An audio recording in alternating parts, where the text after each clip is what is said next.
ನಮಗೆಲ್ಲ ತಿಳಿದಿರುವ ಹಾಗೆ ಭಾರತದ ಸಂವಿಧಾನ 1950 ಜನವರಿ 26ರಂದು ಅಂಗೀಕಾರಗೊಳ್ಳುತ್ತೆ. ಡಾಕ್ಟರ್ BR ಅಂಬೇಡ್ಕರ್, ಬಾಬು ರಾಜೇಂದ್ರ ಪ್ರಸಾದ್, ಸರ್ದಾರ್ ವಲ್ಲಭಾಯ್ ಪಟೇಲ್, ಜವಾಹರ್ಲಾಲ್ ನೆಹರು ರಂತಹ ಅನೇಕ ವಿದ್ವಾಂಸರು ಸೇರಿ ಭಾರತದ ಸಂವಿಧಾನ ರಚನಾ ಕಾರ್ಯವನ್ನು ಪೂರ್ಣಗೊಳಿಸುತ್ತಾರೆ. ಬಂಧುಗಳೇ, ನಮಗೆಲ್ಲ ತಿಳಿದಿರುವ ಹಾಗೆ ಭಾರತದ ಸಂವಿಧಾನ ರಚನೆಯ ಕಾರ್ಯ ಪೂರ್ಣಗೊಂಡಿದ್ದು 1949 ನವೆಂಬರ್ 26ರಂದು. ಹೌದು, 1949 ನವೆಂಬರ್ 26ರಂದು ಭಾರತದ ಸಂವಿಧಾನ ರಚನೆಯ ಕಾರ್ಯವನ್ನು ಪೂರ್ಣಗೊಳಿಸಿ ಡಾಕ್ಟರ್ BR ಅಂಬೇಡ್ಕರ್ ರವರು ಭಾರತದ ಸಂವಿಧಾನವನ್ನು ರಚನಾ ಸಮಿತಿಯಿಂದ ನಾಯಕರಿಗೆ ವರ್ಗಾವಣೆ ಮಾಡುತ್ತಾರೆ.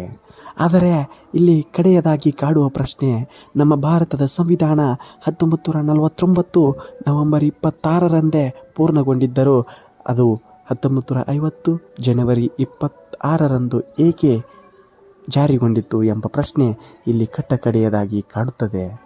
ಇದರ ಹಿಂದಿನ ಇತಿಹಾಸದ ಪುಟಗಳನ್ನು ತೆಗೆದು ನೋಡಿದರೆ ಇದನ್ನು 1950 ಜನವರಿ 26ರಂದೇ ಜಾರಿಗೊಳಿಸಲು ಮುಖ್ಯ ಕಾರಣವೇನೆಂಬುದು ತಿಳಿಯುತ್ತದೆ. ಹಿಂದಿನ ಇತಿಹಾಸದ ಪುಟಗಳಲ್ಲಿ ಇರುವ ಹಾಗೆ 1929 ಜನವರಿ 26ರಂದು ಲಾಹೋರ್ ಕಾಂಗ್ರೆಸ್ ಅಧಿವೇಶನ, ರಾವಿ ನದಿಯ ದಂಡೆಯ ಮೇಲೆ ಏನು ಕಾಂಗ್ರೆಸ್ ಅಧಿವೇಶನ ಜರುಗಿರುತ್ತದೆಯೋ ಅವತ್ತು ನೆಹರೂರವರ ಅಧ್ಯಕ್ಷತೆ, ಜವಾಹರ್ಲಾಲ್ ನೆಹರೂರವರ ಅಧ್ಯಕ್ಷತೆಯಲ್ಲಿ ಕಾಂಗ್ರೆಸ್ ಅಧಿವೇಶನ ನಡೆದಿರುತ್ತದೆ.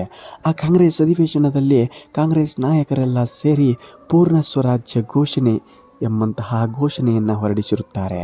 ಪೂರ್ಣ ಸ್ವರಾಜ್ ಘೋಷಣೆ ಏನೆಂದರೆ, ಆ ಘೋಷಣೆಯ ಪ್ರಕಾರ ಭಾರತೀಯರು ತಮಗೆ ತಾವೇ ಸ್ವಾತಂತ್ರ್ಯಗಳನ್ನು ಘೋಷಿಸಿಕೊಳ್ಳುವುದು, ಅದರ ಮೂಲಕ ಭಾರತ ಸ್ವತಂತ್ರವಾಯಿತು ಎಂಬ ಅಂಶಗಳನ್ನು ಮುಂದಿಟ್ಟು ತಾವೇ ರಾವಿ ನದಿಯ ದಂಡೆಯ ಮೇಲೆ ತ್ರಿವರ್ಣ ಧ್ವಜವನ್ನು ಹಾರಿಸಿ ಸ್ವಯಂ ಪೂರ್ಣವಾಗಿ ಭಾರತ ಸ್ವತಂತ್ರಗೊಂಡಿತು ಎಂದು ಘೋಷಿಸಿಕೊಳ್ಳುತ್ತಾರೆ.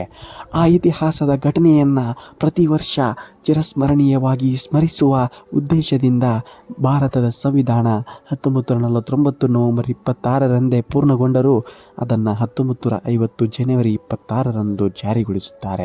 ಬಂಧುಗಳೇ, ಈ ಘಟನೆಯ ಮೂಲಕ ನಾವು ತಿಳಿದುಕೊಳ್ಳಬೇಕು 1950 ಜನವರಿ 26ರಂದೇ ಏಕೆ ಗಣರಾಜ್ಯೋತ್ಸವವನ್ನು ನಾವು ಪ್ರತಿ ವರ್ಷ ಆಚರಿಸುತ್ತೇವೆ ಎಂಬಂತಹ ಸತ್ಯ ಘಟನೆ, ಅದರ ಹಿಂದಿನ ಸತ್ಯ ಘಟನೆಯನ್ನು ನಾವು ತಿಳಿದುಕೊಳ್ಳುವುದು ಇವತ್ತು ಅವಶ್ಯಕವಾಗಿದೆ. ನಮ್ಮ ಮಕ್ಕಳಿಗೂ ಕೂಡ ಇದರ ಅರಿವನ್ನು ಮೂಡಿಸುವುದು ತುಂಬ ಅವಶ್ಯವಾಗಿದೆ.